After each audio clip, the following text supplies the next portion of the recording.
Bismillahirrahmanirrahim. Innal hamdalillah nahmaduhu wa nasta'inuhu wa nastaghfiruh wa na'udzu billahi min shururi anfusina wa min sayyiati a'malina. May yahdihillahu fala mudilla lahu wa may yudlil fala hadiya lahu. Asyhadu an la ilaha illallah wahdahu la syarika lahu wa asyhadu anna Muhammadan abduhu wa rasuluh.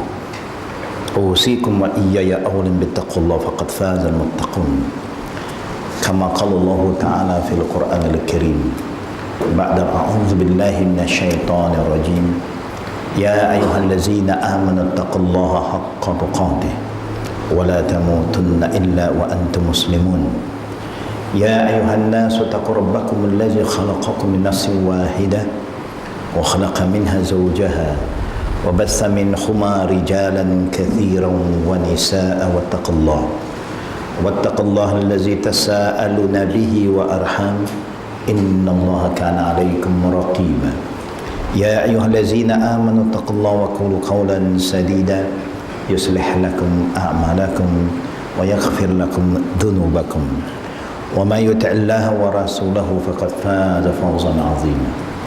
أما بعد فإن خير الكلام كلام الله تعالى وخير الهدي هدي محمد صلى الله عليه وآله وصحبه وسلم وشر الأمور محدثاتها وكل محدثة بدعة وكل بدعة ضلالة وكل ضلالة في النار أو كما قال. Assalamualaikum warahmatullahi wabarakatuh. Segala puji dan puja milik Allah Rabbul Alamin, Tuhan yang telah menjadikan kesemua makhluknya supaya makhluk ini dapat mengabdikan diri kepada Allah. Dan apabila Allah jadikan makhluk ini dengan sebaik-baik kejadian, manusia ini fitrahnya menurut sunnatullah dia perlu menggerakkan anggotanya untuk menambah kesihatan badannya.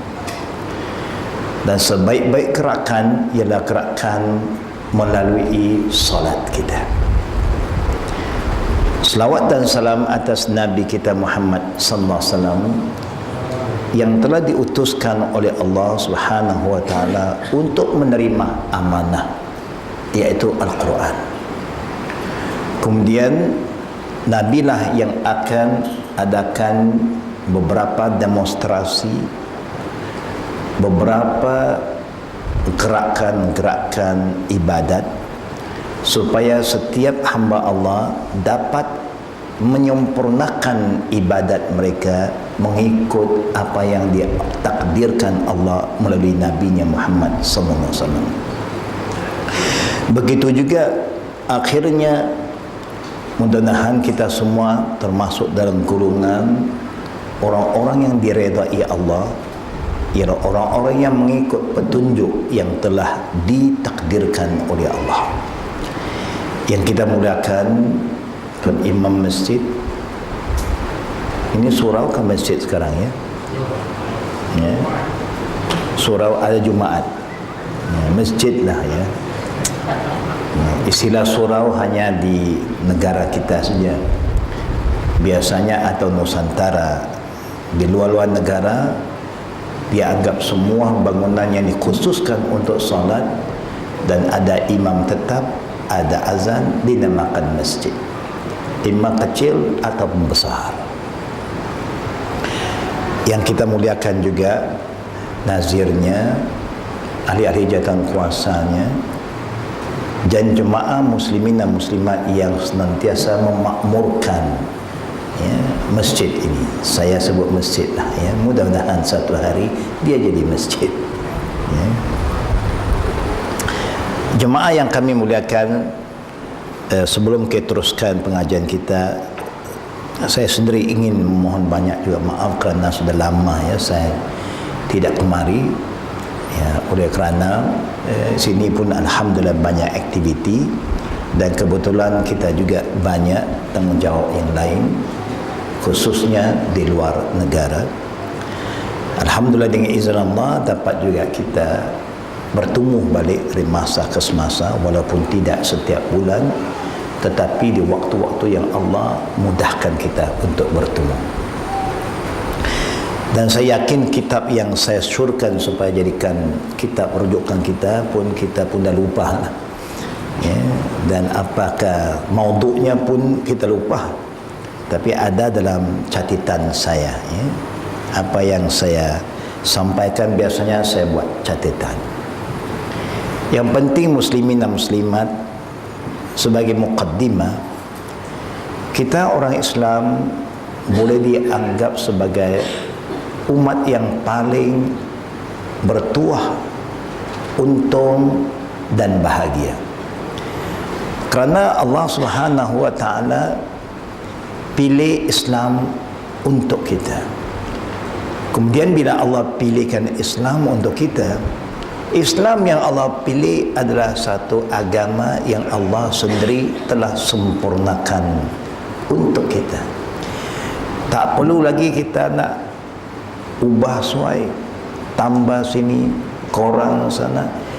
Segala syariat yang Allah tentukan melalui Quran memang dia sesuai dengan semua zaman, practical, logical and rational. Ini yang luar biasa. Tidak pernah ada satu isu kehidupan manusia di dunia ini yang tidak ada jalan keluar daripada Islam. Any problem, urusan pribadi, urusan family, urusan ekonomi, urusan negara, urusan pekerjaan, urusan masa rezeki, apa saja ada jalan keluarnya. Apa juga penyakit, ada jalan keluarnya juga. Hanya manusia diperintah supaya berikhtiar dan jangan putus asa. Yang menyembuh itu Allah. Yang takdirkan kita sakit pun Allah yang takdirkan. Kemudian Allah Subhanahu wa taala ingatkan umat akhir zaman ini, kerana kita umat Nabi Muhammad SAW, umat akhir zaman, tak ada umat selepas itu lagi, kerana tidak ada Nabi selepas itu. Jadi berakhirlah umat Nabi Muhammad SAW sebagai penutup kepada segala umat, sebagaimana Nabi Muhammad penutup kepada segala Nabi. Untungnya kita sekali lagi, kerana sebelum Rasulullah meninggalkan kita, sebagaimana yang ditakdirkan Allah, bahawa pada usia 63 tahun baginda, dia ditakdirkan oleh Allah untuk kembali kepada Allah. Tapi sebelum dia kembali pada Allah, dia telah meletakkan asas yang begitu kuat, foundation yang begitu jelas, yang tidak mungkin umat ini akan sesat kalau dia ikut sampai hari kiamat. Walaupun cara hidup umat Islam akhir zaman ini masih menimbulkan banyak keraguan, sehingga ramai anak-anak muda sejak akhir ini yang pernah saya bertemu dan luahkan perasaan mereka kepada keluarga mereka dulu sebelum keluarga itu bawa jumpa saya, bahawa mereka sudah tidak ada kepercayaan kepada Islam. Ini orang muda. Yang tua pun ada. Yang tua pun pernah jumpa saya, dia kata, maaf mau tanya Ustaz, Ustaz masih semayang tidak? Ini orang tua ni. Dia datang jumpa saya satu malam, dia tanya, Ustaz semayang lagi tak? Wah, satu macam banyak soalan juga kan. Jadi saya kata, semayang, Alhamdulillah, belum tinggal lagi. Saya tak semayang lagi. Saya pun rasa nak tahu je kenapa you tak semayang. Dulu you semayang, sekarang tak semayang. Siapa-siapa semayang Ustaz, dia buat syirik. Dia kata siapa yang semayang syirik. Terkejut juga saya. Bukan. Bangsa lain pun tak kata orang buat semayang syirik, tapi yang orang Islam kata siapa semayang dia syirik. Saya pun ingin tahu selanjutnya. Cuba saudara cerita pasal apa yang dimaksudkan orang semayang itu syirik.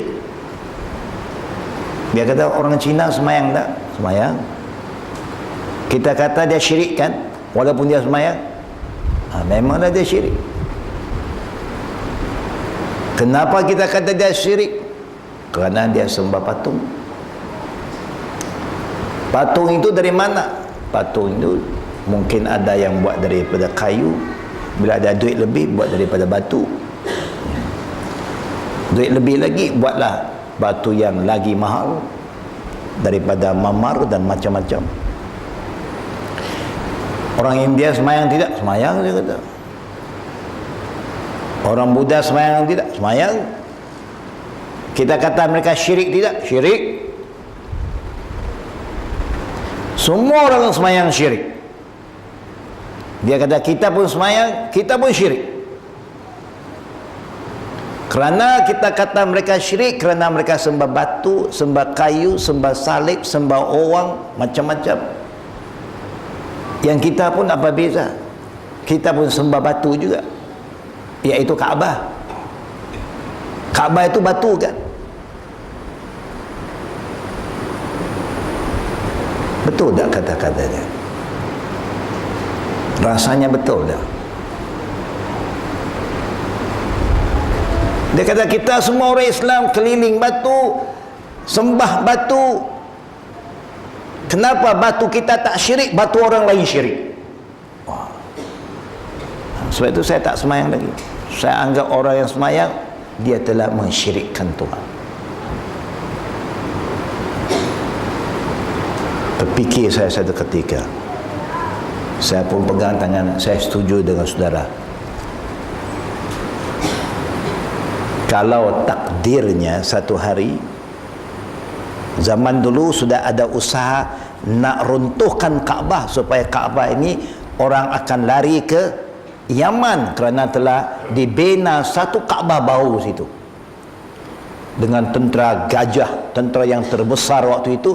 Tapi Allah hancurkan usaha mereka yang ingin meruntuhkan Kaabah dengan menghantar ababil saja. Tentera yang sebesar-besar ketika itu dikalahkan oleh tentera yang sekecil-kecil, burung ababil, dengan izin Allah. Takdirlah satu zaman orang buat satu helikopter luar biasa masuk ke Mekah, dia angkat Kaabah, dia pindah ke Hawaii. Dan kalau waktu itu orang Islam pun sembah menghadap Hawaii sekarang, dia sembahlah Kaabah.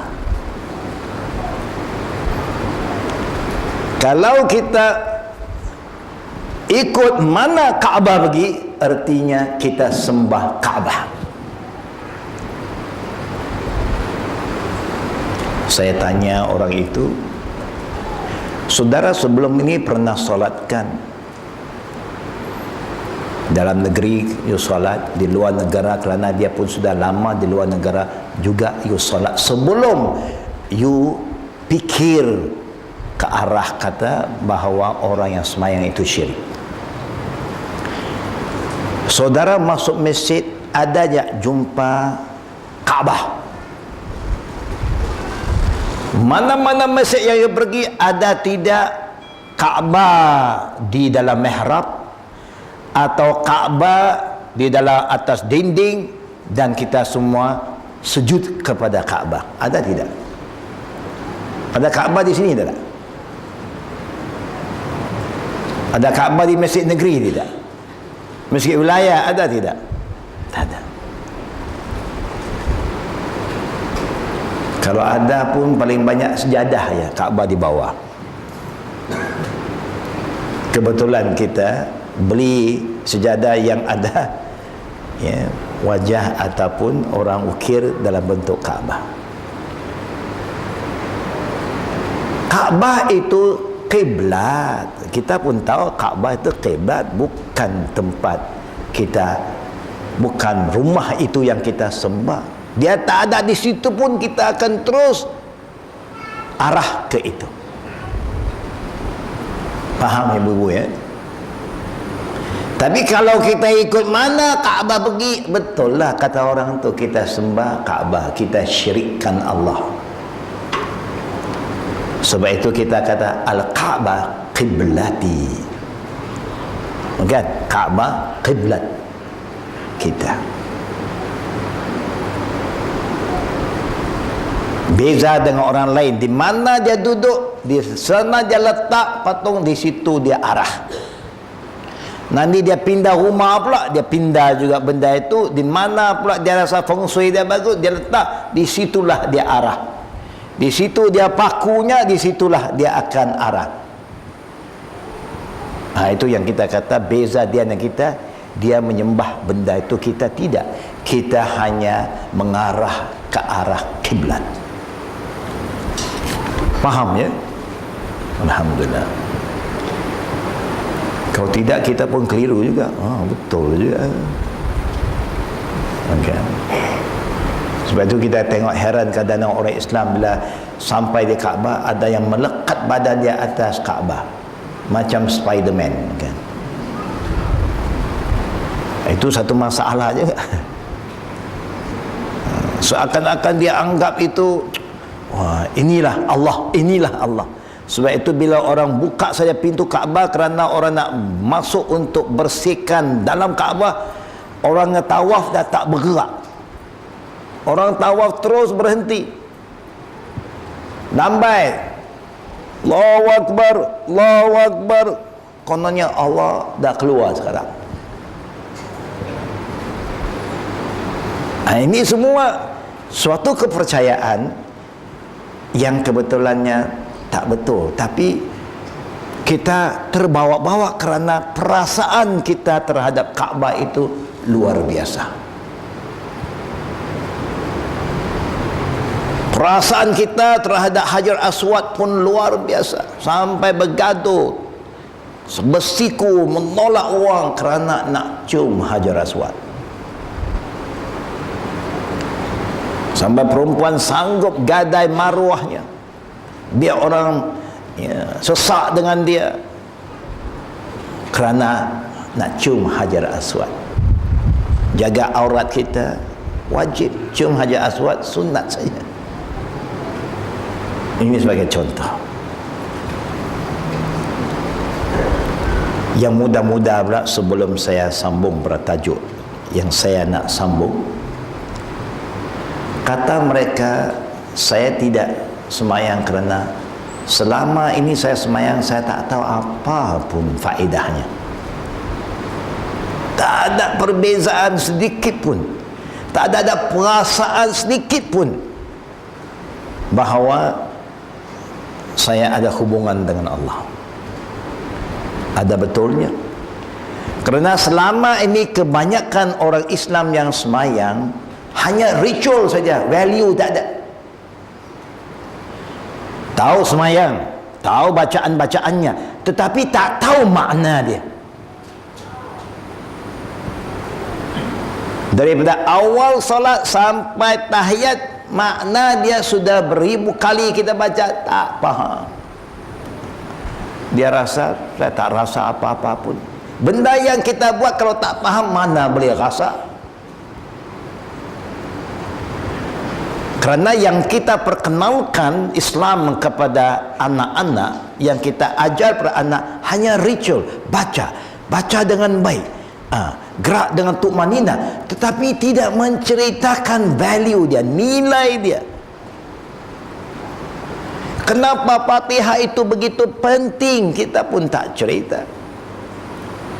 Apakah syarat-syarat sah salat, berapa ramai orang ingat?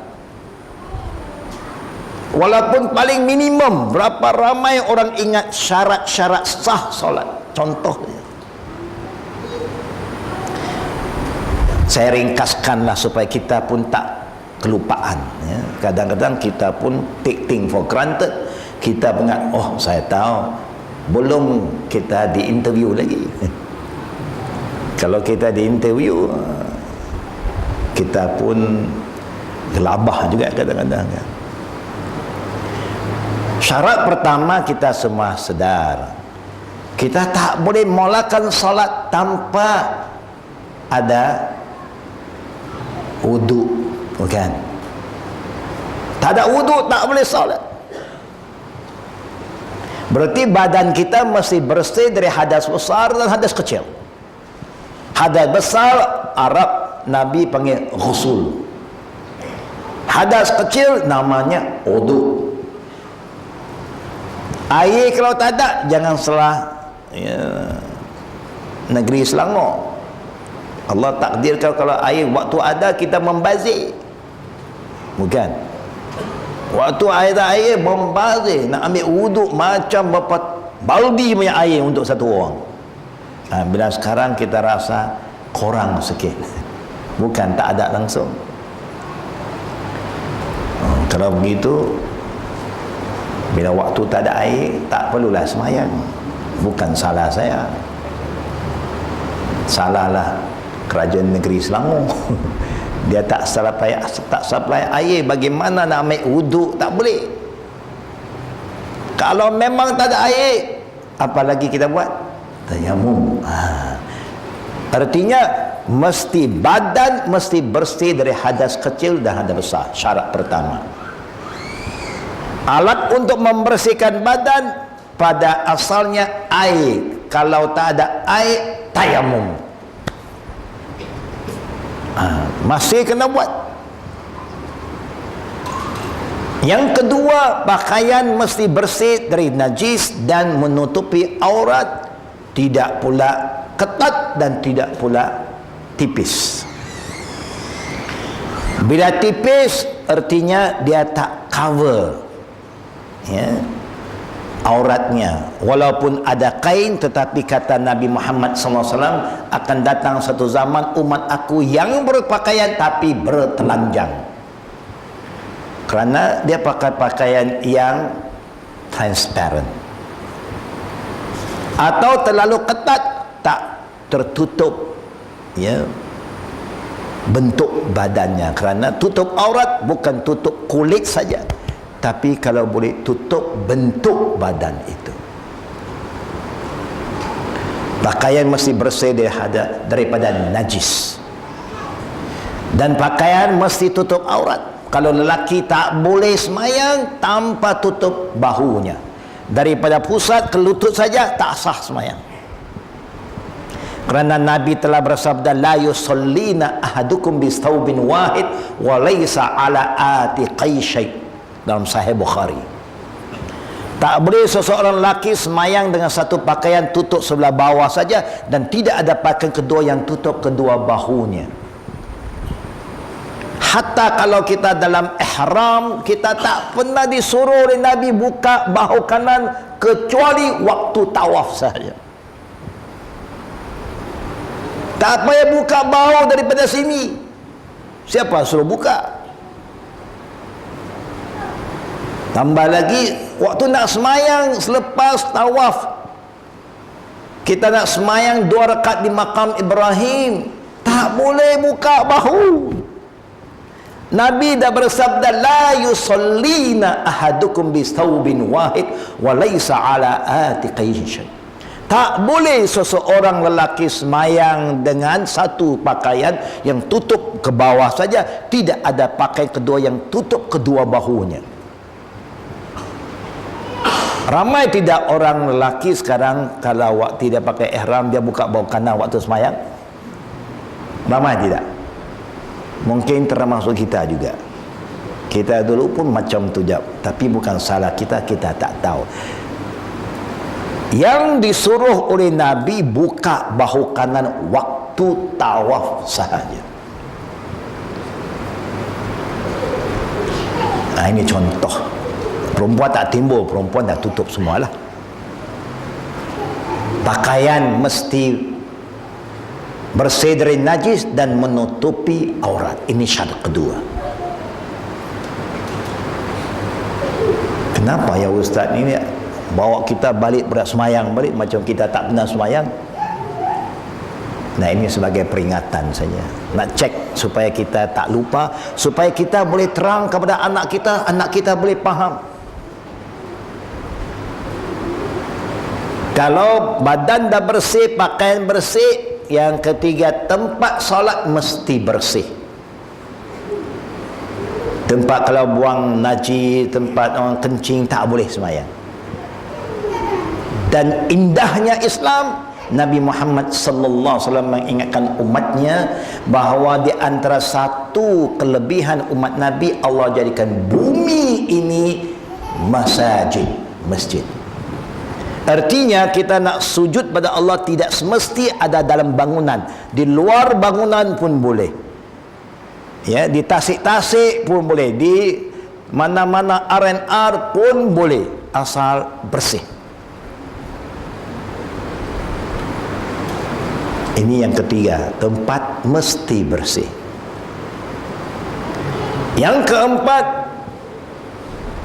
kita mesti pastikan waktu dah masuk. Kecuali orang musafir boleh jamak takdim. Yang tak musafir kena tunggu waktu masuk. Kebetulan 6 masuk subuh. Kebetulan pula 6 kita ada janji kena keluar dengan orang. Boleh tak saya semayang 5:30 pagi? Tak boleh.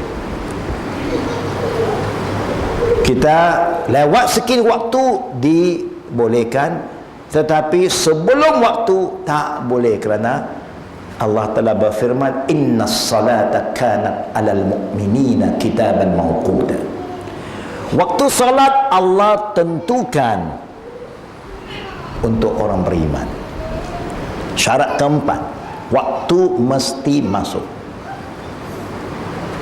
Syarat yang kelima, mesti menghadap kiblat kalau kita tahu. Kalau tak tahu, mana you arah, itu kiblat kamu. Tapi kalau kita tahu ini kiblat saja, hari ini tukar sekejap lah, tukarlah, you arahlah ke sini. You boleh buat, you nak arah mana pun, itu badan you lah.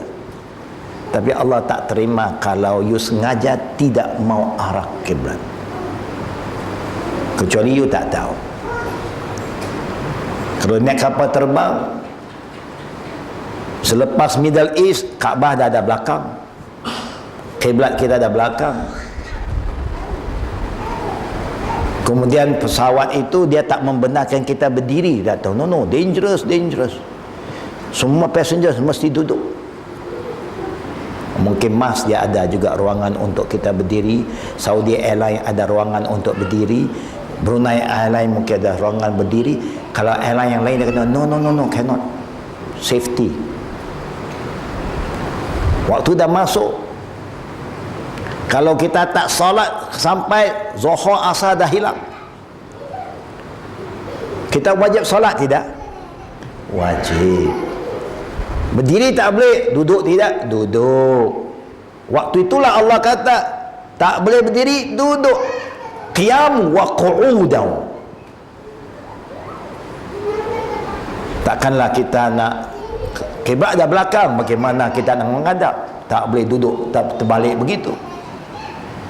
Tak boleh juga bagi tahu kat captain, pilot, boleh tak you just make one short turn saja. Elok dekat kiblat, you bagi tahu kiblat, kita Allahu Akbar, kemudian you patah balik. Mana ada kapal terbang begitu? Menurut cerita kapal terbang MH370, dia patah balik. Bukan, sepatu begini ke mana dia pergi, wallahu a'lam. Ala kulli hal, memang tidak ada satu pilot akan buat benda itu. Ketika itu, di mana kamu menghadap, di situ kiblat kamu. Semayang itu sah. Tidak ada istilah dalam agama Islam yang mengajar kita semayang hormat waktu, itu kita yang tambah. Semayang hormat waktu, lepas tu dianggap semayang itu tak sah. Buat apa semayang? Bila sampai darat kena buat balik. Buat apa semayang satu semayang yang tidak sah? Bila ada darurat, Allah jadikan Islam itu mudah. Allah berfirman, fattaqullaha mastata'tum, buat apa yang termampu.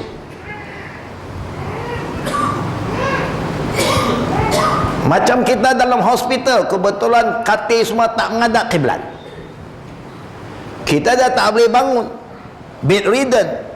Takkan tiap-tiap kali kita misi tolak. Siapa nak tolak? Tak boleh tolak-tolak. Ini mesin dah letak sini-sini, tak boleh tolak-tolak. Kalau begitu tak payah semain tu, you tanggung ya dosa aku. Nah, waktu itu kalau dah darurat, fattaqullaha mastata'tum, mudah Islam, buat apa yang termampu.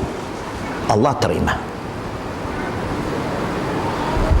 Jangan tinggal semayang. Tak boleh diri, duduk. Tak boleh duduk, baring. Tak boleh baring, dan memang tak ada di dunia ni lagi lah.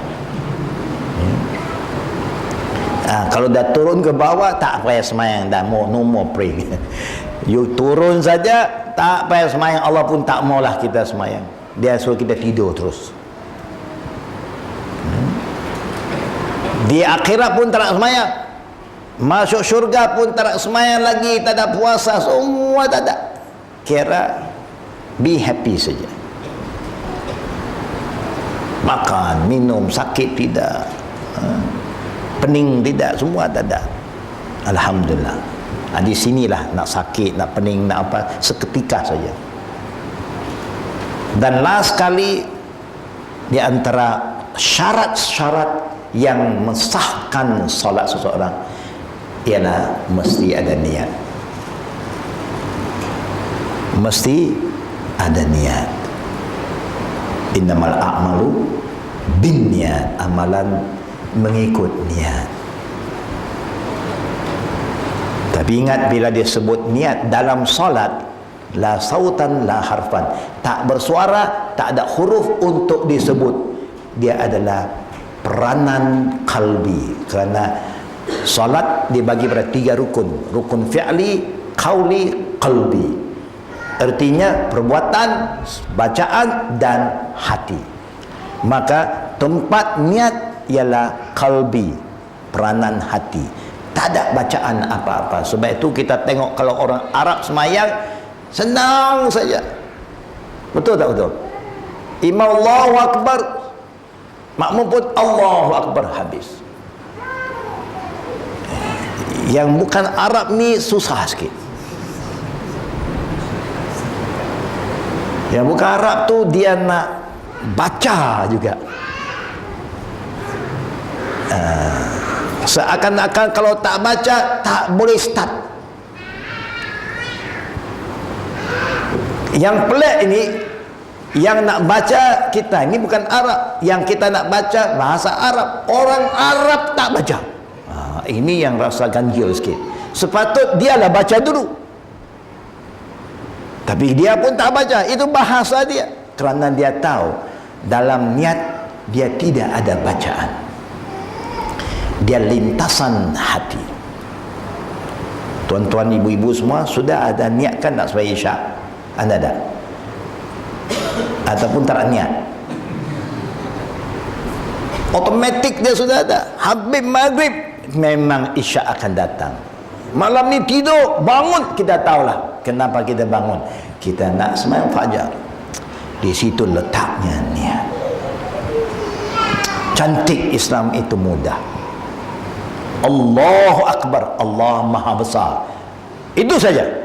Waktu kita sebut Allahu Akbar, menurut sunnah Nabi, menurut perbuatan semua sahabat, termasuk a'imah arba'ah, ke semua waktu sebut Allahu Akbar, ketika itu hati membesarkan, mengesahkan Allah. Senang. Ala kulli hal, saya nak bawa jemaah muslimin muslimat kepada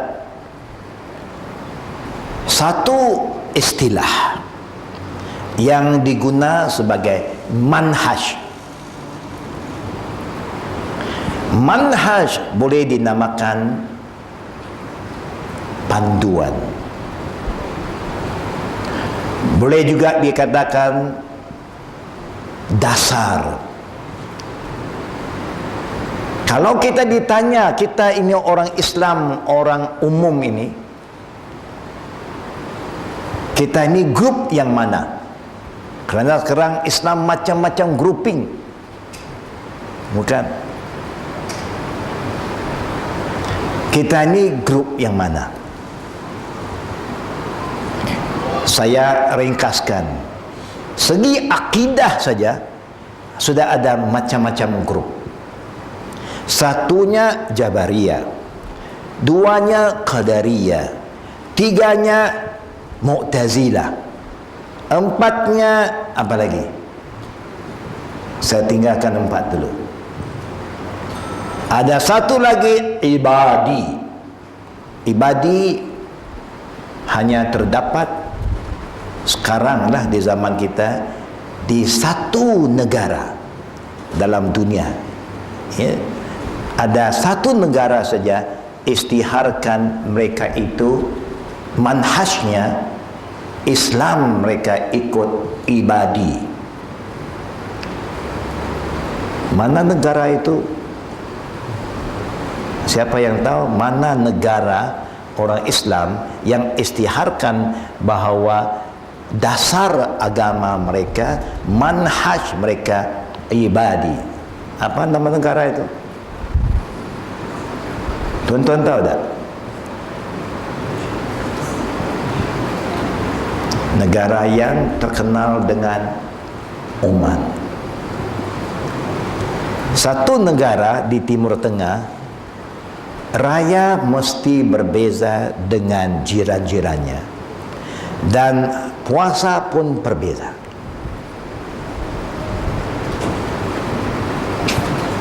Siapa yang pernah ke situ dia tahulah, ya. Semuanya orang Islam, semua orang Islam, tapi segi akidah berbeza. Ini masalah akidah. Berbeza bukan banyak. Kita sekarang buku yang kita pegang ya, akidah yang lengkap. Beza dia bukan banyak. Dia tak berbeza tentang rukun iman dalam bab yang pertama, 2, 3, 4, 5. Perbezaan banyak berlaku dalam qadar dan qada.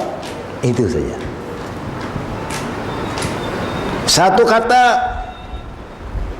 sudah masuk Isya? Belum, ya kan? Satu berkata, apa juga manusia buat, baik buruk, tak ada kena mengenal dengan manusia, itu Allah yang tentukan. Berarti kalau kita buat haram, jangan salahkan manusia, ini Allah yang tentukan. Orang itu tak mau semayang, jangan salahkan dia, itu Allah tentukan. Dia kata semua baik buruk datang dari Allah. Manusia tidak ada kuasa sedikit pun untuk membuat selain daripada itu. Berarti kita subject to apa yang Allah takdirkan. Betul tak betul? Pada satu segi nak macam-macam betul. Allah tu maha kuasa, tak akan bergerak, la haula wala quwwata illa billah, tak akan ada satu daya kekuasaan melainkan dengan izin Allah. Kalau saya curi, jangan salah saya, Allah dah suruh saya curi. Sampai begitu. Kalau saya berzina, jangan salah saya, Allah telah izinkan saya berzina. Bagus tu. Berarti apa yang manusia buat, jangan kaitkan dengan manusia, langsung kepada Allah. Kerana dia percaya Allah itu maha berkuasa atas segala sesuatu. Yang satu lagi pula kata, apa yang dibuat oleh manusia tak ada kena mengena dengan Tuhan. Kita yang buat pilihan, kita yang menentukan. Ada logiknya tidak? Ada logiknya tidak? Ada. Yalah, you buat benda yang jahat, you salahkan orang, mana boleh you lah tanggung. Bukan. Apa yang you buat, you lah tanggungjawab. Yang satu lagi dia kata, semua yang manusia buat itu datang daripada manusia. Yang terbuat, terkata, itu dari Tuhan. Ini kira bagus sikit lah. Benda yang kita tak boleh kontrol, apa nak buat, terjatuh, terpandang, ya, terambil, ni, ini Allah. Tapi yang betul ialah Allah Maha berkuasa untuk buat apa saja yang Dia kehendak. Tetapi di waktu yang sama Allah bagi manusia pilihan. Imma you nak masuk syurga, inilah jalannya, ini amalan yang boleh membawa ke syurga. Imma you nak masuk neraka pun you boleh pilih, ini amalannya, ini kerja dia. Tetapi yang Allah suruh kita buat yang baik. Dia tak pernah suruh kita buat jahat. Tapi Dia bagi tahu, wa hadainahun najdain, aku tunjuk kamu dua jalan. Tapi yang saya suruh kamu ikut, yang saya ajar kamu, ihdinas siratal mustaqim, jalan yang betul. Walaupun jalan itu banyak, tapi yang saya suruh kamu meminta dan ikut jalan satu, iaitu jalan siratal mustaqim. Sudah masuk Isya, ya. Kita berhenti seketika ibu-ibu dan bapa untuk beri laluan pada azan Isya. Tafadhal.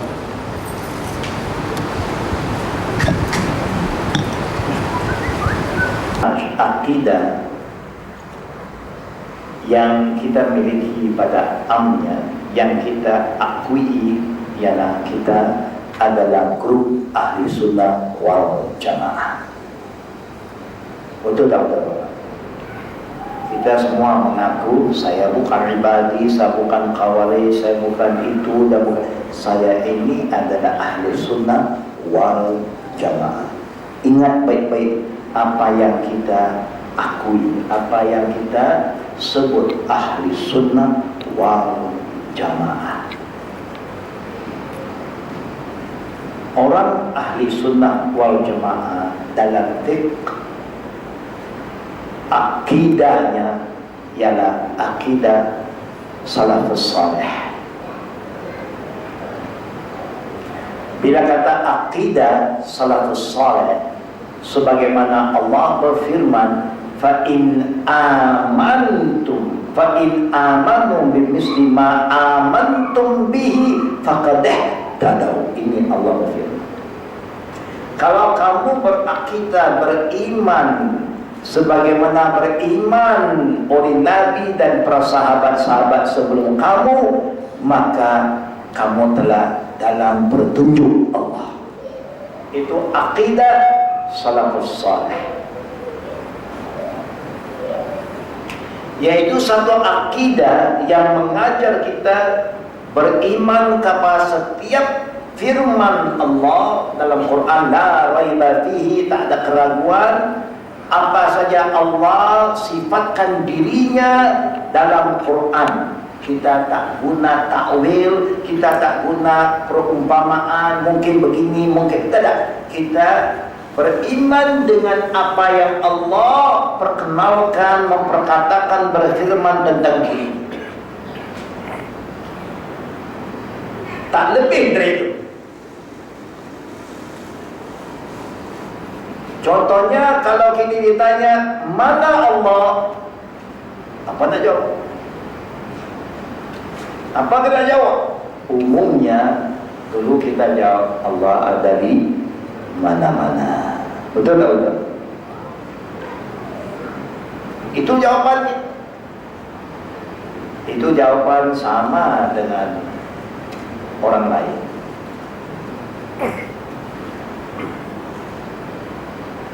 Ditanya orang yang tidak beriman pada Allah, where is your God?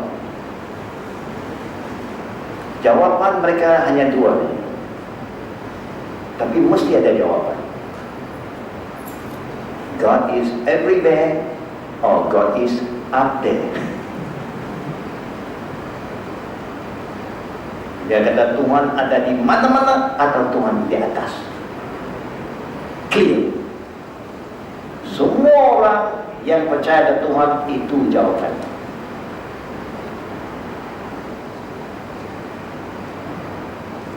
Tapi kita takut akhir-akhir ini ada juga orang Islam yang berkepercayaan. Tak boleh kita kata Tuhan ada di depan, Tuhan ada di belakang. Tak boleh kita katakan Tuhan ada di kanan, Tuhan ada di kiri. Tak boleh kita kata Tuhan ada di atas atau Tuhan di bawah. Artinya mana letaknya Tuhan sekarang? Orang Islam akhirnya keliru. Depan tidak, belakang tidak, kanan tidak, kiri tidak, atas tidak, bawah tidak. Kerana dia kata Tuhan tak bertempat. Kalau dia kata depan itu tempat. Salah. Agak-agak bagaimana ya kita nak cakap dengan orang? Mana Tuhan kita? I don't know. The best thing to say, I don't know. Pasal depan pun tak boleh. Depan itu satu tempat, belakang pun tempat, kanan pun tempat, kiri pun tempat. Bagaimana kita nak memperkenalkan Allah kepada manusia kalau kita pun tak tahu di mana Allah itu? Zaman Nabi dan berlaku dialog itu. Nabi tanya seorang hamba abdi perempuan, Aina Allah? Nabi tak tanya dia belum beriman. Nabi tak tanya mana Tuhan. Nabi tanya Aina Allah? Mana Allah? Satu soalan yang cukup straightforward. Seorang hamba abdi perempuan, Nabi berjumpa dia tak kata Aina Rabb, mana Tuhan, dah Aina Allah. Kerana Nabi tahu Allah itulah yang menjadikan dia pun. Satu saja Tuhan yang menjadikan semua makhluk Allah. Jadi Nabi tanya Aina Allah. Ini orang tak Muslim, musyrikat. Dia tanya Aina Allah. Dia jawab Allah fis sama. Dia tunjuk Allah di atas. Rasulullah suruh tuannya merdekakan dia kerana dia telah beriman kepada Allah. Bagaimana atasnya? Allah. Tapi you tak boleh kata Tuhan ada kanan kiri, kerana Allah tak kata dia ada tangan dan kanan dan kiri. Allah kata Huwallazi khalaqas samawati wal ardi sittati ayyam tsumma istawa 'alal 'arsy. Allah beristawa atas arasnya. Bagaimana siapa pun tak tahu.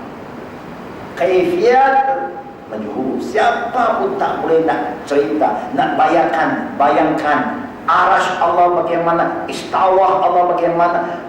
You tak boleh. Kerana ini adalah urusan ghaib. Tapi you tak boleh nafi apa yang Allah berfirman, dia istawa alal ard, atas. Arash Allah tak ada di bawah. Kita tahu bila Nabi dijemput ke Isra Mi'raj, dia naik atas ke, dia ke kiri kanan. Ingat tak tuan-tuan? Waktu Isra Mi'raj itu Nabi naik atas ke, dia turun ke bawah? Atas, bukan? Sebab itu dinamakan Mi'raj. Dia naik.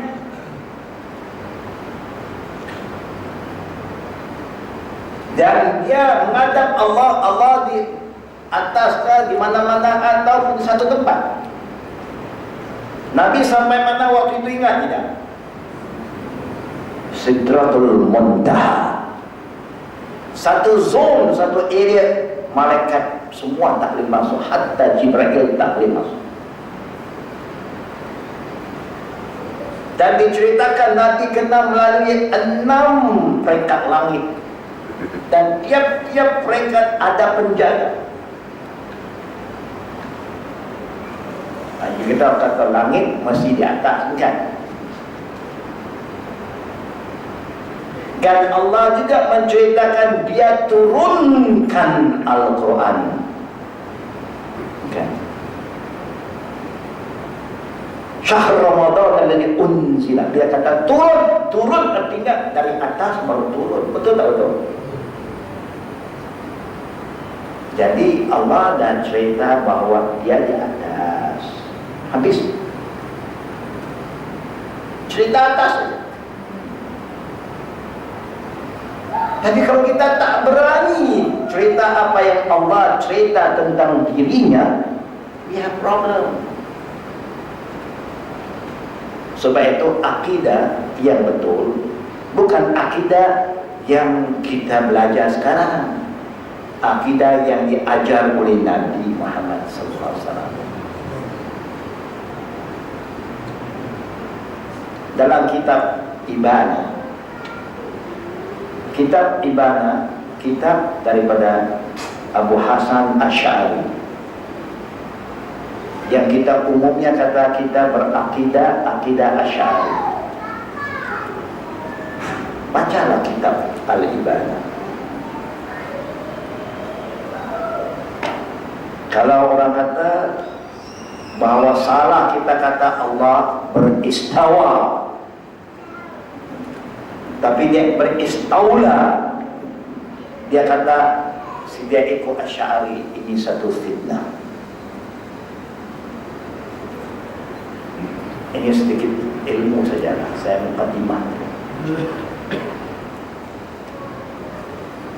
Akidah salafus salih ahli sunnah wal jamaah,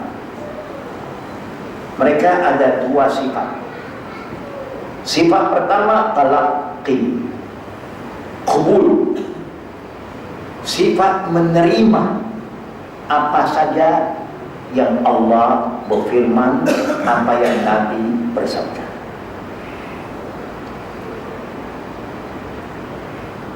Dan cara dia menerima dengan istidlal. Bukan dia menerima sesuatu dengan andaian, pendapat, tetapi dia menerima sesuatu hukum dengan dalil-dalil qat'iyah, dalil yang jelas. Yaitu apa yang termaktub dalam kitab Allah, Al-Quran, dan sunnah Nabi dalam hadis yang sahih. Inilah iman, akidah orang-orang di zaman Nabi, sahabat, kemudian tabi'in, tabi'in. Iman Imam Syafi'i sama saja. Baca kitab karangan Imam Syafi'i dalam bab akidah. Tak pernah Imam Syafi'i mentakwilkan, mentamzilkan, mentahrifkan setiap kalimat Allah dalam Quran. Kalau Allah sebut apa juga, dia semua kalimat-kalimat itu juga dipakai. Yad, ain, apa juga. Kalau Allah sebut yad apa dia? Kita guna bahasa kita tangan. Imam Syafi'i tak pernah takwilkan. Ini kalimah Allah, bagaimana kita nak ubah? Kalau kita nak takwil, kita kena ubahlah terus, senang. Guna ayat itu tukar daripada yad kepada qudrah. Tak boleh. Tapi kita tak boleh samakan yad itu dengan yad makhluk, tak boleh. Haram.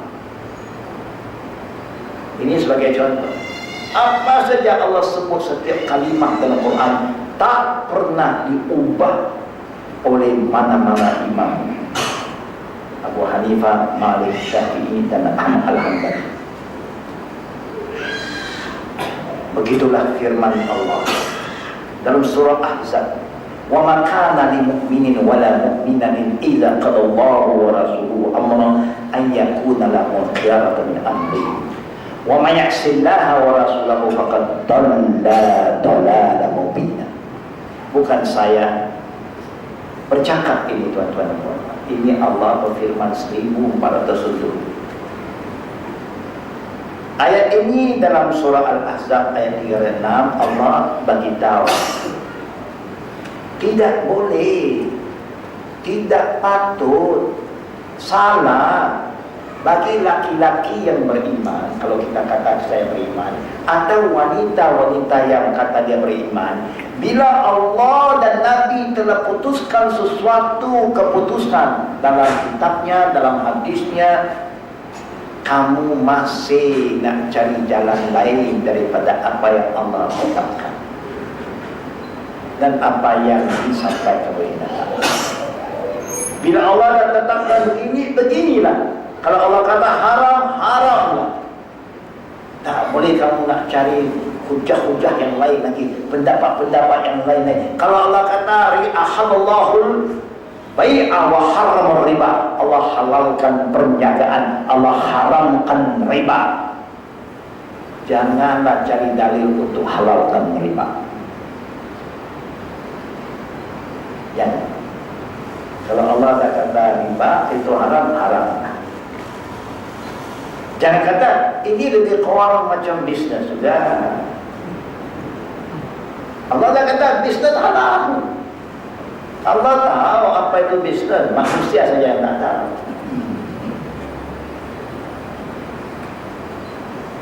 Bila Allah kata tak boleh rasuah, tak boleh dah. Bukan? Tak kira lah besar ke kecil, rasuah. Ini sebagai contoh. Kadang-kadang masih ada juga orang tanya, Ustaz, ini babi itu haram makan, tapi kasut-kasut beg-beg yang buat daripada kulit babi bagaimana ya? Masih ada kekeliruan lagi betul? Ada setengah kata okey.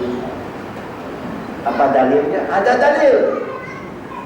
Dalil yang umum ada. Yang Nabi bersabda maksudnya mana-mana kulit binatang yang disamak bersih.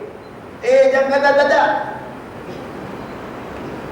Mana-mana binatang kulitnya kalau disamak bersih dipakai.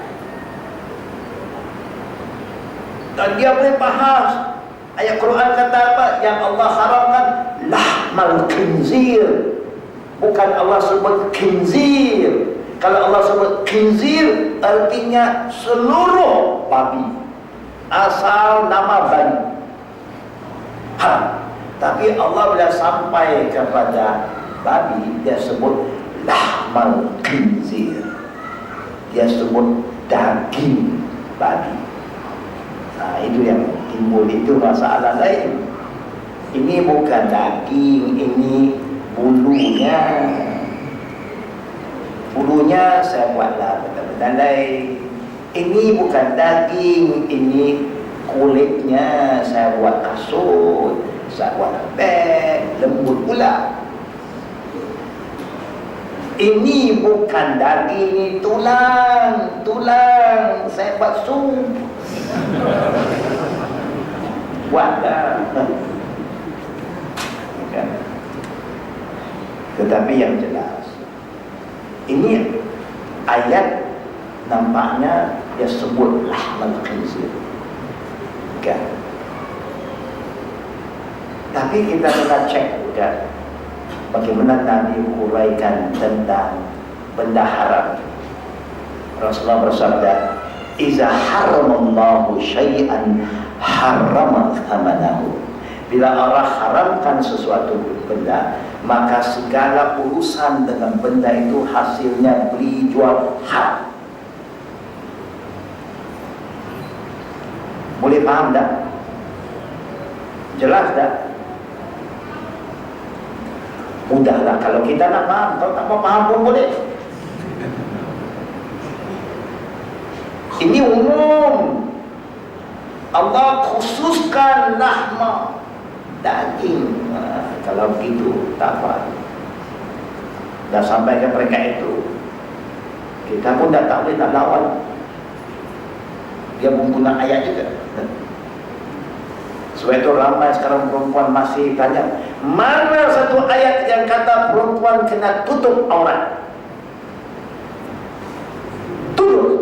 saya mananya? Allah kata badan wanita itu aurat kecuali apa yang dibenarkan dizahirkan.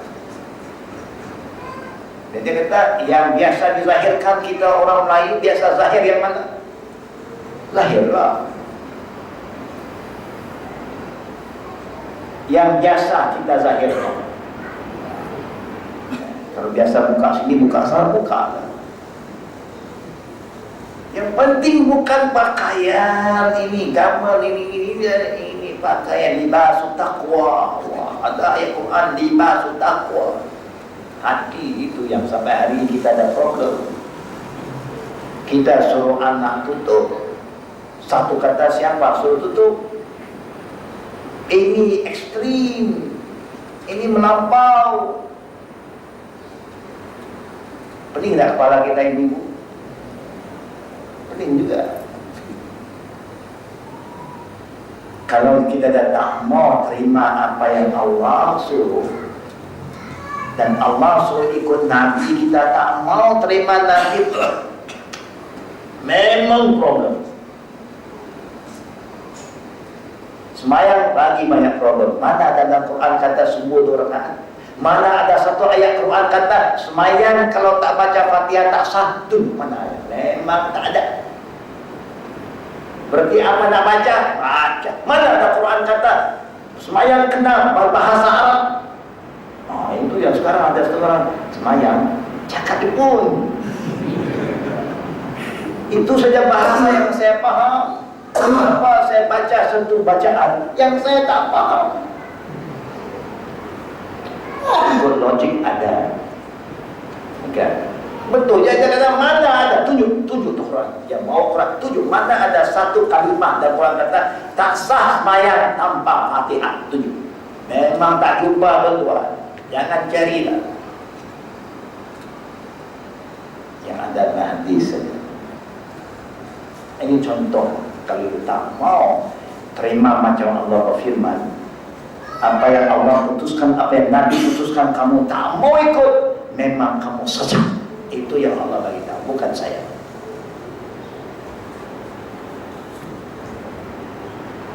Jemaah muslimin dan muslimat, banyak lagi yang saya nak fungsi, tapi saya tengok jam.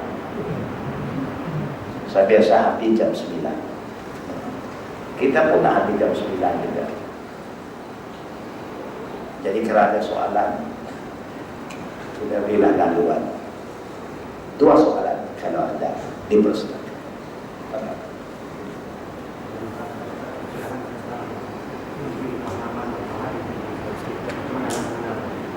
Ciri-ciri pahaman Wahabi. Saya ingin juga ada maklumat tambahan dulu. Bila kita sebut Wahabi, apa yang kita paham? Kita pernah dengar orang kata Wahabi. Bila orang sebut Wahabi, apa yang kita paham tentang istilah Wahabi?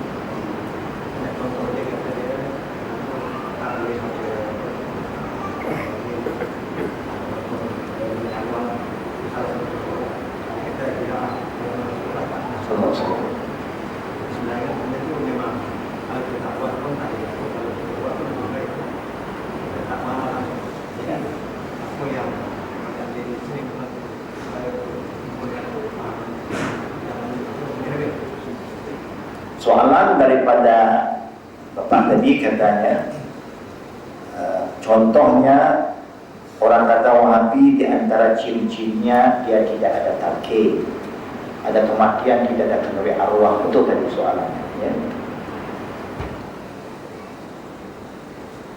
Kita nak tanya balik, agama Islam ini telah sempurna atau tidak? Sempurna. Siapa yang lebih tahu tentang hukum hakam Islam? Tentu Nabi juga. Siapa yang lebih tahu selepas Nabi? Sahabat Nabi juga. Ini directnya, yang tak boleh lain. Apa yang kita buat sekarang, kita rasa baik bukan? Kita tak buat talqin. Ada talqin tidak? Dalam Islam ada talqin tidak?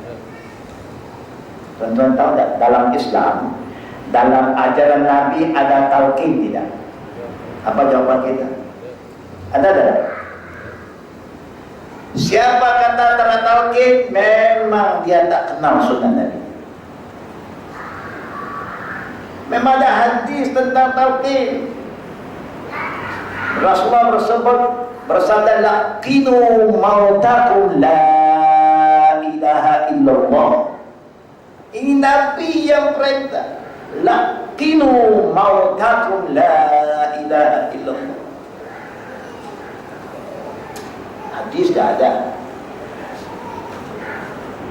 tapi kita kena tengok bagaimana Nabi huraikan hadis itu para sahabat. Ini bahasa Arab. Apa itu laqinu? Kalau disebut dengan bahasa yang mudah yang kita orang awam faham, talqin. Okey. Yang Nabi suruh talqin tadi, talqin ke atas siapa? Perbuatan Nabi, perbuatan sahabat Nabi, ialah orang yang masih hidup, yang masih hidup, yang sakit tenat, ajarlah. Talqin arti ajar, ajarlah dia. Kalau kita boleh ajar orang mati, wah, bagus juga. Saya pun boleh pergi kubur bapak saya. Ayah, saya anak engkau, sebutlah la ilaha illallah.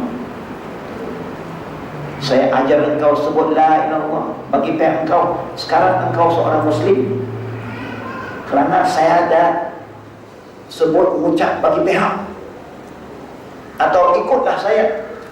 Tak boleh. Talqin ada, hadis ada, pelaksanaannya yang Nabi tunjuk untuk orang yang sebelum mati. Sahabat buat untuk orang belum mati. Imam Abu Hanifah sebelum mati, Imam Syafi'i sebelum mati. Tapi hanya kita kebelakangan, sebelum mati pun buat, selepas mati pun wah, itu saja beza. Kita ada ekstra sedikit. Kenduri arwah pula bagaimana? Boleh buat kenduri? Buatlah. Ajarlah orang miskin, datang makan. Okay. Tapi Imam Syafi'i rahimahullah dalam kitab Al-Umnya melarang orang menyiapkan makanan. Waktunya tuan rumah yang menghadapi kematian dilarang buat makan. Sepatutnya orang luar buat makanan pada mereka.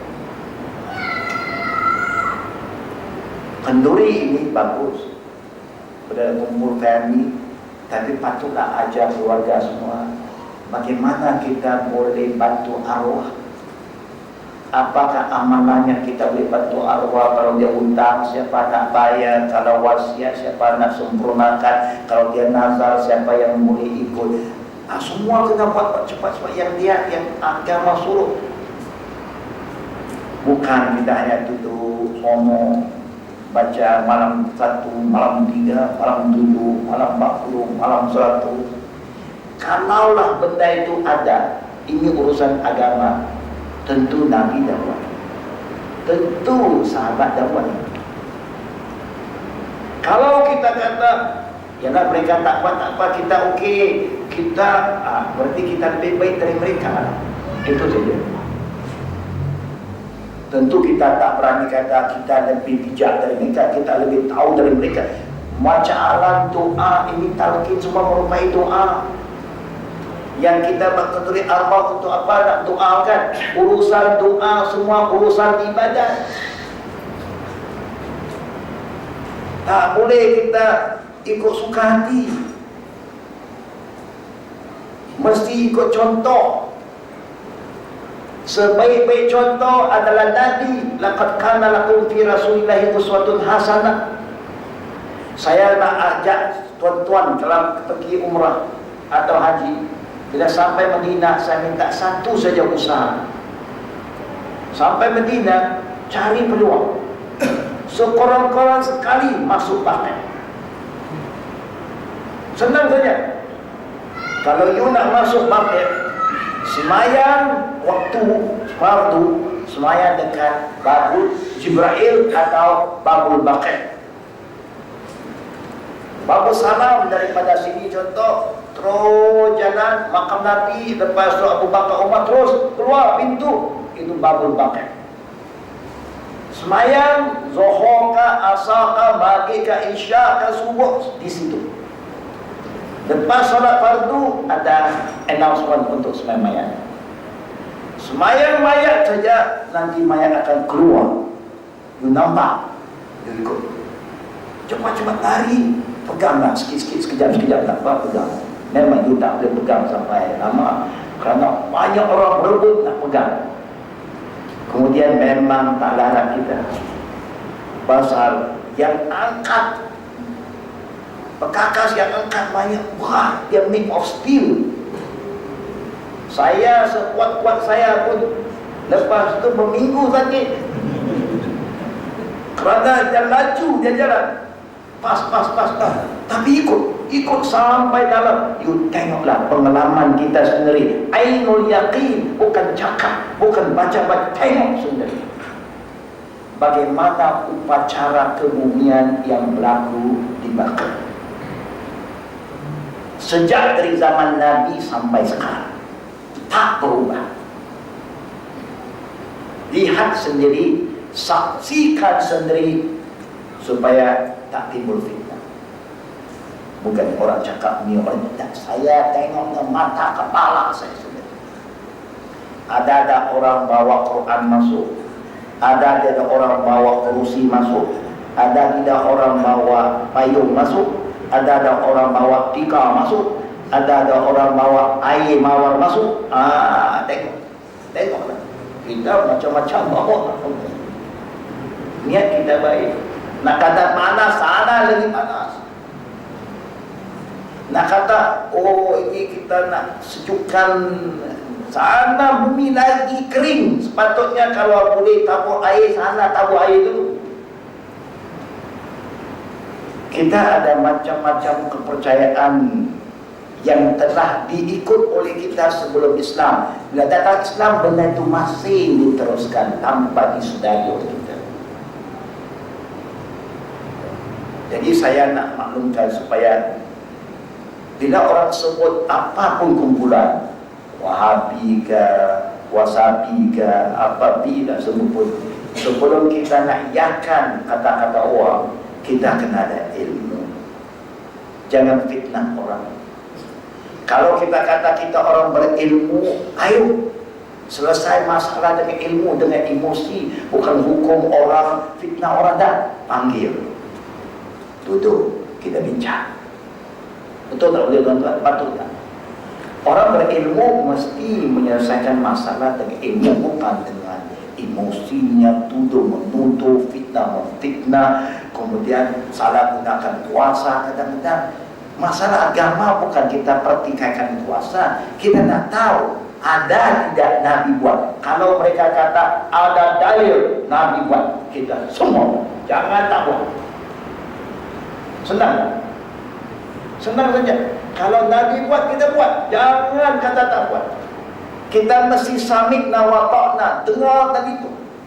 Tapi kalau kebetulan Nabi tak buat, oh Nabi itu lain, kita lain, okey, kita pun setuju. Check hand.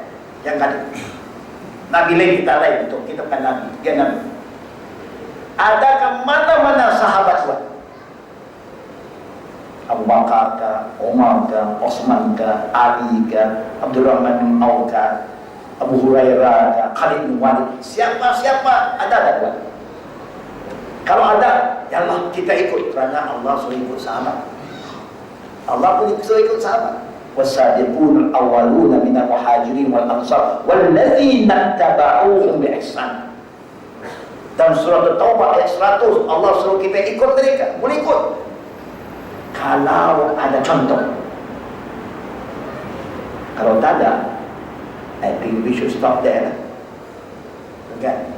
Karena tidak ada siapa yang boleh kata agamanya lebih hebat, imannya lebih hebat, dia lebih paham daripada Nabi dan daripada sahabat Nabi. Tak boleh. Jadi saya rasa senang kalau kita fikir cara itu. Jangan salahkan siapa dulu. Kita nak kata orang yang kata kena buat bagus, buat kata perkataan bagus pun kita kena hati-hati. Bila kita kata bagus, artinya apa yang Nabi buat orang bagus, apa yang sahabat buat tak bagus. Sebab itu kita kata bagus. Boleh tak kita kata begitu? Tak boleh. Ini urusan agama. Nabi dah ajar kita sejak kita lahir sampai mati. Segala upacara sambut bayi sampai terusan mayat diajar oleh Nabi. Tak ada yang ditinggalkan.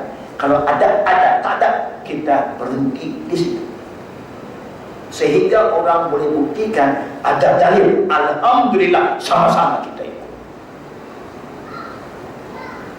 Orang Cina Islam, dia ikut juga cara Islam di atas. Ya. Dia mandi macam kita mandi, semua sama kafan macam kita, dan dia masuk dalam satu benda yang nipis, bawa mayat itu sampai ke kubur. Sampai kubur dia berubah. Kalau kita tengok nirwana di sini, ini ada nirwana ada. Ada kan? Macam itulah kubur. Rupa-rupanya peti dia, kofin yang tebal, yang kayu tu dia dah siap dalam. Atas dia tak macam orang Cina umumnya. Daripada atas dia dah masuk mayat ke dalam kofin petinya yang tebal. Itu pun ada waktu dia masuk. Siang tak masuk. Siang dia tak akan masuknya, dia letak di luar. Malam baru masuk. Khususnya waktu makan malam. Kerana dia tahu waktu itu malaikat sedang sibuk makan. Waktu itu kita cepat buat masuk. Jadi tak ada lagi soalan. Dia pun ada muka naki dia, jangan ada. Dia punya muka naki satu bentuk manusia, wajah satu wajah kerbau, lagi satu wajah kuda. Itu muka naki dia. Oh, jangan kata dia tak percaya yang gaib. Ya. Jadi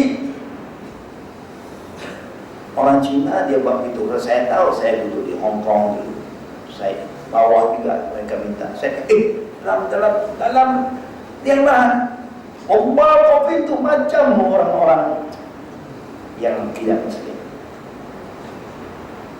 Dan kuburnya semua ada gambar, dan kubur sana semua memang kena beli. Macam sinilah nirwana kena beli. Besar-besar kawasan dia. Apa bedanya? Bezanya batu nisannya pun kadang yang besar-besar. Dia ikut tradisi lama, hanya gambar semua ada. Tapi dia ada Al-Fatihah. Nah itu saja. Itu saja beda. Tapi pada hakikat kita tahu Nabi dan pesan kepada Sayyidina Ali karamallahu wajhah. Di mana engkau pergi Sayyidina Ali, kalau ternampak kubur-kubur orang Islam yang ditinggi-tinggikan, racakan. Tengoklah perkuburan kita di kampung-kampung, memang cantik. Itulah ikut sunnah Nabi. Very straightforward, plain. Betul. Saya pasti kadang-kadang jalan kamu nampak, betul lah tengok. Orang dulu kita lagi ikut sunnah daripada kita. Kita dah modern. Kita tengok orang lain buat, kita pun buat. Okay. Dia pun batu marmar, kita pun marmar. Dia pun okit, kita pun okit. Dia pun ada pot, kita pun buat pot. Macam-macam. Lebih kurang dah sama. Business, good business sekarang. Bagi orang Cina, kematian ini satu rahmat. Pasal bukan 10,000, kata aku ribu kena belanja. Kita dah ikutlah sikit. Ada orang kaya buat kita, oh kita kesian sayang arwah kita ni, arwah kita saya cukup sayang, I love him, I miss him. Tak boleh dah, tak buat sesuatu, buatlah. Batu mamar, ini orang jaga kubur pun satu penyakit. Dia pun buat bisnes tambahan. Batu mana you nak? Bukit punya kan, laut punya kan, sungai ke? Sungai harga lain, bukit harga lain. Akhirnya ada seorang hamba Allah murid saya. Ini bukan orang tempatan, orang luar negara kawin dengan orang tempatan, sayang dengan suaminya. Dia belanja batu marmar untuk kubur suaminya berpuluh-puluh ribu. Batu marmar. Batu marmar dia buat untuk orang panggil apa? Nisan saja. Hilang. Ini cerita betul, bukan cerita reka. Dia kesian kali dia kata tak sayang suami, kasut dia beli berpuluh-puluh ribu, lepas itu boleh hilang. Orang kubur tak tahu mana pergi. Kena report boleh benar. Yalah, mana tak report sampai kubur pun boleh hilang. Bukan kubur hilang, tak boleh betul nisan tu dia, ada tanah perkuburan kan. Sebagai Islam tu senang. Ada batu sebagai tanda di sini ada mayat. Ada mayat. Itu juga. Itu Nabi perintah. Orang tua kita dah ikut. Semakin kaya kita, semakin modern kita dah berubah. Saya takut tadi satu hari tak tahulah apa nak jadi. Kalau tak ada orang cegah, dia akan merempak. Akhirnya dia tak jadi tanah perkuburan, dia jadi taman bunga. Bunga pun banyak, kerusi pun banyak. Banyak masalah. Mudah-mudahan Allah selamatkan kita dari fitnah ini, tuan-tuan dan puan-puan. Saya ringkas saja. Siapa nak kata mana kumpulan salah, mana jangan terus menghukum dulu. Jumpa. Kalau kita orang yang berilmu, kita yakin dia salah, kita panggil. Kita orang Islam disuruh berbincang kan. Daripada kita memfitnah siapa yang rugi, sama-sama rugi. Orang muda kita dah meluat dengan perangai kita, orang agama. Dia kata orang agama negara lain tidak menghukum fitnah. Kami pun tidak. Kami tak maulah ini agama ini. Ini fitnah yang berlaku akhir ini. Saya menghadap, sebab tu saya tahu. Saya menghadap macam-macam jenis semua. Saya menghadap pemuda-pemuda yang semua speaking sampai mereka kata para orang tua nak jumpa saya dengan ustaz, minta ustaz itu tak berbahasa Melayu, mesti speaking ya ustaz. Itu yang bawa ubah saya. Dia kata ustaz Melayu tak boleh bincang. Sikit-sikit kalau salah, ini syaitan yang masuk. Dia tahu kalau syaitan daripada dia. Tapi bila kita dah tak boleh hujah, ini dah masuk saya kena buat ni, tak betul ni. Jadi kait-kait dengan syaitan semua. Itu yang buat kawan tu marah sampai dia kata, oh ini dia tak mau sembahyang ini, memang syaitan tu kuat ni. Tak azan pun tak mau tunduk. Dia paksa dia sujud, dia bangkit saja, dia kata, this is not religion. Ini yang agama, paksa orang. Kita tak tahu nak mengajar orang. Kita hanya nak suruh buat ni, buat itu. Bagilah ilmu, bagi dia faham, bagi dia tahu nilainya, dia tak tinggal. Saya dah lupa. Datang kata dia tak mau semuanya, don't call me to pray. Saya pun tak faham. 1 jam cakap. Lepas 1 jam cakap, Ustaz, besok saya nak sembahyang subuh saja, boleh tak boleh? Daripada tak mau sembahyang. Lepas 1 jam cakap, besok, tomorrow I want to start to pray, only morning. Okay tak? Saya kata, if you ask me, one prayer is better than no prayer at all. Buat satu lebih baik dari tak buat langsung, bukan? Baru dia dah start menghargai. Dia tahu why I must pray. Tapi kita kena bagi dia faham, jangan marah. Dia keliru, dia tengok orang semayang pun lagi teruk dari dia kata. Jadi dia kata, what's the difference? Ada difference. Dia semayang, dia tipu, dia semayang, dia buat jahat. Saya tak semayang, saya tak tipu orang. Betul juga. Maaf saya tambah waktu dah. Sepatutnya 9 dah berhenti. Dah 9.20. Mudah-mudahan Allah selamatkan kita dan kurangkan fitnah, minimaliskan fitnah. Kalau orang cakap apa, kita minta dalilnya. Kalau ada dalil, kalau kita rasa orang itu pula ada dalil, dan kita kena hati-hatilah. Mungkin kedua-dua betul. Ini yang cantik.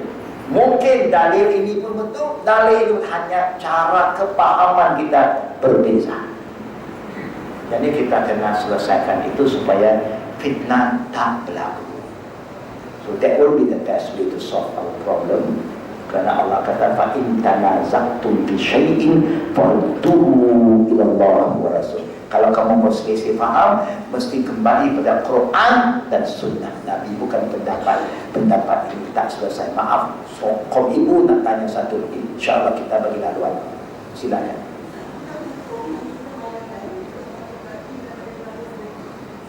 Sekali lagi.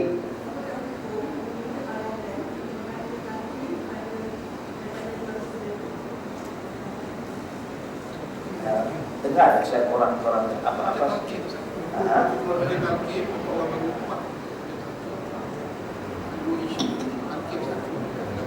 Orang bagi upah orang niat baik. Artinya dia niat orang itu doakan untuk arwah, buat sesuatu untuk arwah. Dia nak berkira sedikit satu hati. Benda yang kita nak bagi satu sedekah kat sesiapapun, bukan dia minta. Benda itu benda baik. Tetapi saya pernah tanya beberapa orang tukang talqin. Saya kata, Tuhan, saya nak tanya, Tuhan yakin bahwa apa yang Tuhan baca semua sampai pada arwah? Karena dalam bacaan talqin umumnya orang akan baca surah Yasin. Tuhan yakin bahwa apa yang kamu baca akan sampai pada arwah? Karena Imam Syafi'i kata tak boleh sampai. Dia kata, yang saya tahu, saya dapat pahala karena saya baca Quran. Daripada saya orang baca Yasin, ingat-ingat lupa, sekarang saya dah hafal. Jelasnya saya untung. Daripada saya kurang ingat, sekarang saya ingat karena saya selalu membaca. Sampai tak sampai, saya tak tahu. Tapi yang untung jelas saya. Pertama, saya hafal surah Yasin. Kedua, saya dapat juga rezeki tambahan. Orang bagi upah kan. Dua-dua saya dapat. Arwah, saya tak tahu. Itu jawaban orang yang tukang talqin. Tapi saya tanya, bukankah lebih baik you ingatkan orang yang nak bagi duit upah ini, kata kamu doakanlah betul. Kerana itu yang Nabi perintah. Nabi tak suruh bacaan-bacaan hadiah syarat. Istaghfiru li akhikum.